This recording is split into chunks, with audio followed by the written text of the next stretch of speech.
1 થી 90 સુધીના અંક લખેલી છે બરાબર. અને 90 ગોળ ટકટીઓ છે. કેટલી? 90. જો ખોખામાંથી એક ગોળ ટકટી યાદચ્છિક રીતે કાઢવામાં આવે તો તેના પર બરાબર 2 અંકની સંખ્યા આવે બરાબર. તો વાત આપણને એવું કીધી છે કે 1 થી 90 છે. શું છે? 1 થી 90 ટકટીઓ આપણને આપી છે. તો અહીંથી આપણને ખ્યાલ આવી જાય કે આપણા કુલ પરિણામો કેટલા થયા. 1 થી 90 ટકટીઓ છે તો કુલ પરિણામો કેટલા થયા? 90. Very good. તો કુલ પ્રયત્નો કેટલા થશે? તો કુલ પરિણામ લઈએ આપણે. કુલ પરિણામ કેટલા છે? 90. ખ્યાલ આવ્યું? હવે પહેલું આપણે એવું કીધું છે કે 2 અંકની સંખ્યા હોય. કેટલી?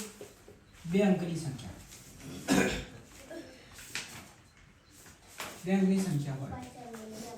તો 2 અંકની સંખ્યાઓ કેટલી કેટલી આવે? 2 અંકની સંખ્યા તો ચાલુ કઈથી થાય છે એવું કહો? 10 થી ચાલુ. કઈથી? 10. તો 10 થી લઈએ આપણે બરાબર. 10, 11, 12, 13 એવી સંખ્યા લઈએ તો કઈ સુધી? 90 સુધી. કઈ સુધી?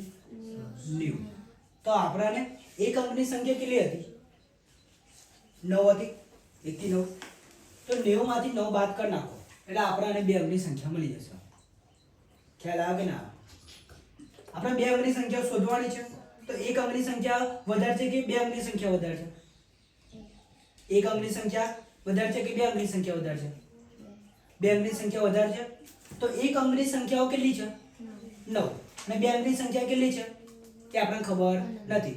એટલે હું અનંત આ 90 સંખ્યા છે બાકા આપણને ખબર નથી. તો ના ખ્યાલ આવે તો શું કરવાનું કે 90 સંખ્યા છે તો 90 સંખ્યામાંથી એક અંકની સંખ્યા બાદ કરી નાખવાની. તો આપણે 2 અંકની સંખ્યા મળી જાય કે ના મળી જાય? મળી જાય. તો કેટલી સંખ્યા છે? 90. એમાંથી એક અંકની સંખ્યા કેટલી છે? 9. તો આ બાદ કરીશું આપણે તો કેટલા આવડશે? 9 માંથી 10 માંથી 9 જાય 1 ને 8 81 વધે. કેટલા વધે? 81. તો આપણે લખીશું કે P of A બરાબર ઉદ્ભવેલ પરિણામની સંખ્યા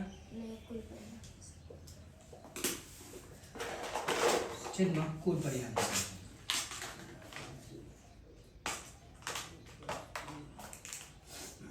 ચલો ઉદ્ભવેલ પરિણામની સંખ્યા કેટલી મળી? 81. 81 ના છેદમાં 90. હવે પરીક્ષામાં આવું નહીં કરવાનું અને પણ નાના રૂપમાં આપણે નાના સ્વરૂપમાં કન્વર્ટ કરવું પડશે. કેવી રીતે?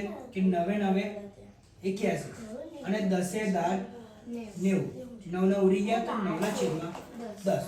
હવે વળી 9 ના છેદમાં 10. આ આપણો જવાબ આવી ગયો. તો અહીંયા આગળ P of A બરાબર કેટલા આવ્યા? 9 ના છેદમાં 10. કેટલા આવશે? 9 ના છેદમાં 10. તો આને આપણે થોડુંક હાઇલાઇટ કરી લેવાનું, આ રીતે બોક્સ બનાવી દેવાનું કે 9 ના છેદમાં 10 જવાબ આવે. હવે એ રીતે આપણે બીજું જોઈએ તો પૂર્ણવર્ગ સંખ્યા હોય. શું હોય? કે પૂર્ણવર્ગ સંખ્યા હોય. ચાલો આ તો તમને આવડશે. પૂર્ણવર્ગ એટલે વર્ગવાળી સંખ્યા હોવી જોઈએ. કઈ? વર્ગવાળી સંખ્યા. તો વર્ગવાળી સંખ્યા કઈ કઈ થાય? પહેલા તો જો મેં આપણે લખ્યા 1. તો 1 નો વર્ગ કેટલો થાય? 1 થાય. 1 લઈએ તો ચલો 2 લીધા તો 2 નો વર્ગ કેટલો થાય? 4 થાય. એવી રીતે બરાબર કઈ સુધી લેવાની આપણે? 90 સુધી. 9 સુધી લઈએ તો 9 નો વર્ગ કેટલો થાય? 9 9 81 થાય. હવે એને આગળ 10 લો તો કેટલા થશે? 10 નો વર્ગ 100 થઈ જશે. એટલે 90 કરતા વધી જશે. 90 કરતા શું થશે? વધી જશે. એટલે આપણે પૂર્ણવર્ગવાળી સંખ્યા કેટલી મળી? 1 થી કેટલી મળી? 9. 1 થી 9 મળી. પૂર્ણવર્ગવાળી સંખ્યા કેટલી મળી આપણને? 1 થી 9. જો અહીંયા મેં બાજુમાં લખું છું P of B બરાબર ઉદ્ભવેલ પરિણામની સંખ્યા છેદમાં કુલ પરિણામની સંખ્યા.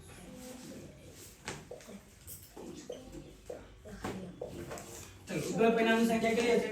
9.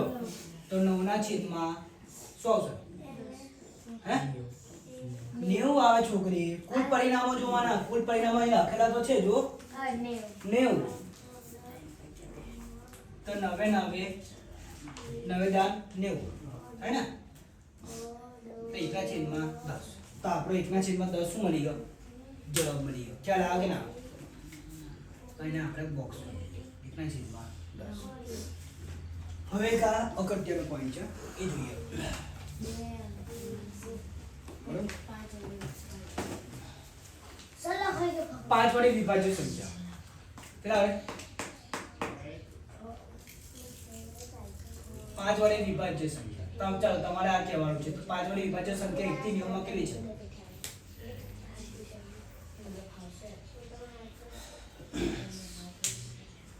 કઈ કઈ સંખ્યા આવે? જો એક તો 5 * 5 આવે. તો 5 * 5 આવે. 5 * 10 એટલે 5 નો આખો ઘડિયો આવે. 5 નો આખો ઘડિયો બરાબર. એટલે 5 દાન 50 થાય. હવે આગળ ધીરે ધીરે વધારીએ તો 5 * 11 તો કેટલા થાય? 55 બરાબર. 5 * 12 તો 60. જો આપણે 90 સુધી લાવવાની છે તો નજીકની સંખ્યા કઈ કઈ થશે? 5 ગુણ્યા આપણે આટલે જો જશે આગળ 5 ગુણ્યા આપણે કેટલા લઈએ? 17 લઈએ તો 17 5 કેટલા થાય? 85 બરાબર. અને 5 18 18 5 90 તો 90 સુધીની સંખ્યા આવી ગઈ. એટલે આપણે આગળ લેવાનું નહીં. એટલે 5 વડે વિભાજ્ય સંખ્યા આપણને કેટલી મળે છે? 1 2 3 તો 18 સુધી મળે છે. કઈ સુધી? 1 થી 18 મળે છે. હવે 1 થી 18 મળે તો તમારે હવે શું કરવાનું? P of C કરી લખવાનું. ઉદ્ભવ પરિણામની સંખ્યા બરાબર. આ રીતે જો P of C બરાબર. તમારે આ કઈ સૂત્ર લખવાનું? કયું સૂત્ર? ઉદ્ભવ પરિણામની સંખ્યા છેદમાં કુલ પરિણામની સંખ્યા. પછી શું જવાબ લખવાનો કે 18 ના છેદમાં 90. તો આને આપણે બરાબર ભાગ પાડીએ બરાબર. 9 દુ 18 અને 9 દાન 90 બરાબર. 9 ઉડી ગયા અને 2 5 10 થાય એટલે જવાબ શું આવશે? 1 ના છેદમાં 5. તો આ ગયા મારા જવાબ. ખબર પડી? એટલે આ દાખલાને આપણે વારંવાર શું કહીએ છીએ? Most IMP. જેટલી વાર આના વખાણ કરો એટલે આના જેટલા વખાણ કરો એટલા ઓછા છે. કેમ? કેમ કે વારંવાર આ પરીક્ષામાં પૂછાય છે. લખી લો.